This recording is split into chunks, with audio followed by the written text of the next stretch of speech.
अमरावतीच्या परतवाडामध्ये आरोपीनं अनेक तरुणींना प्रेमाच्या जाळ्यात ओढून त्यांना ब्लॅकमेल करून इच्छा नसतानाही लैंगिक अत्याचार केल्याचा गंभीर आरोप करण्यात आला आहे। मोहम्मद तन्वीर असं या तरुणाचं नाव आहे।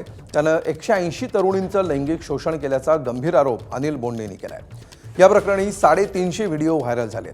या प्रकरणी गुन्हा दाखल करून आरोपीला अटक करण्याची मागणी अनिल बोंडेंनी केली आहे। गेल्या 3 दिवसांपासून व्हिडिओ व्हायरल होत असताना पोलिसांनी कारवाई का केली नाही असा संतप्त सवाल अनिल बोंडेंनी केला आहे। या प्रकरणी SIT चौकशीची मागणीही बोंडेंनी केली आहे।